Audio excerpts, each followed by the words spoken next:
Neraka dan siksanya itu bertingkat-tingkat. Itulah sebabnya para pendosa pun bertingkat-tingkat dan berbeda-beda. Oleh sebab itu, sebelum melangkah lebih jauh, Anda harus menentukan Anda termasuk jenis pendosa yang mana. Ada pendosa yang telah dikuasai sedemikian rupa oleh kecintaan pada maksiat. Siang dan malam pikirannya hanya terpaut pada perbuatan itu. Hari-harinya berlalu dalam memikirkan dan menyiapkan segala sesuatu untuk maksiat dambaannya. Bahkan dengan penuh sukarela, harta dan kehormatannya ia gadaikan untuk perbuatan itu. Dan saat ia usai melakukannya, ada sebuah kerinduan untuk mengulanginya kembali. Ada sebuah kebanggaan menceritakannya kepada siapa saja yang ia temui. Ya, sesekali ada sih keinginan untuk bertaubat, tapi itu hanya sekedar lintasan pikiran, hanya melintas lalu hilang tanpa jejak. Tetapi ada pula pendosa yang sebenarnya membenci apa yang ia lakukan. Ia sesungguhnya memimpikan keindahan dan kenikmatan beribadah kepada Robnya. Namun, ada saja saat di mana ia menjadi begitu lemah dan tidak mampu menolak tarikan dosa yang kuat. Ia terjatuh dalam dosa. Ia merasa nikmat, tapi hanya sesaat. Detik-detik selanjutnya, ia lalui dengan penyesalan tak terkira. Hati dan jiwanya gundah gulana. Duhai, mengapa aku melakukannya? Saat sayup-sayup ia mendengarkan suara-suara kebaikan, ia terkesima dan bergetar. Tangannya meraba-raba, mencari jalan keluar. Begitulah yang ia alami setiap kali tergelincir.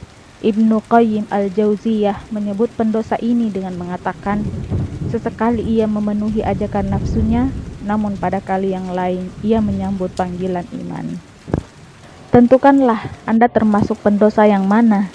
Jawaban Anda tentu saja sangat penting, sebab jawaban itu menjadi ukuran seberapa parahnya penyakit yang Anda derita, yang kemudian juga menentukan seberapa besar mujahadah yang harus dikerahkan untuk menyelamatkan diri dari cengkeramannya. Semoga saja Anda tidak termasuk tipe pendosa yang pertama, sebab itu adalah sebuah tanda bahaya yang besar. Ibnu Qayyim al-Jauziyah mengatakan bahwa berbahagia dengan sebuah kemaksiatan adalah bukti yang menunjukkan setidaknya 3 hal. Pertama, menunjukkan kecintaan dan kesukaan sang pendosa terhadap perbuatan itu. 2. Menunjukkan ketidaktahuannya akan kemahabesaran zat yang ia durhakai. Ketiga, menunjukkan kejahilannya akan akibat dan bahaya besar yang akan menimpanya akibat dosa tersebut. Ibnu Qayyim al-Jauziyah kemudian menggambarkan bagaimana seharusnya gambaran seorang mukmin yang berbuat dosa. Ia berkata, seorang mukmin itu tidak pernah merasakan kelezatan dan kebahagiaan yang sempurna akibat berbuat dosa. Bahkan saat ia melakukannya sekalipun, hatinya dipenuhi oleh kesedihan.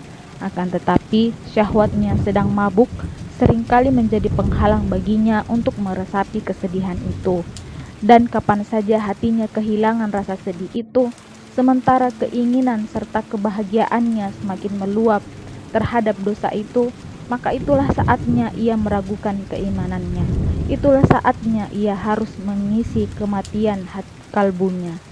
Sebab bila kalbunya benar hidup, pastilah ia akan membuatnya sedih setelah berbuat maksiat. Namun karena kalbunya tidak lagi merasakan itu, berarti ia telah benar-benar mati, sebab hanya yang matilah yang tidak akan merasakan sakitnya suatu siksaan. Hal yang sama juga sering diperingatkan oleh para ulama salaf. Ibnu As-Sammak misalnya, beliau pernah mengatakan, bila saat pagi tiba, maka para makhluk itu terbagi menjadi 3 golongan. Pertama, golongan yang bertaubat dari dosanya, menanamkan pada dirinya untuk meninggalkan dosanya dan tidak lagi mau kembali dalam satupun kejahatan silamnya. Maka inilah pejuang yang menang. Kedua, golongan yang berbuat dosa lalu menyesalinya, berbuat dosa lagi lalu menyedihkannya, berbuat dosa lagi lalu menangisinya. Maka orang seperti ini diharapkan dapat selamat walaupun masih dikhawatirkan bisa celaka. Ketiga, ada pula golongan yang berbuat dosa namun tidak pernah menyesal dan merasa sedih, berbuat dosa namun tidak menangisinya. Maka yang seperti ini telah menyimpang dari jalan surga menuju neraka. Ingatlah selalu bahwa merasa bahagia, senang, dan suka terhadap sebuah kemaksiatan itu sesungguhnya jauh lebih berbahaya daripada melakukannya. Oleh sebab itu, segeralah mengakuinya. Anda termasuk pendosa yang mana?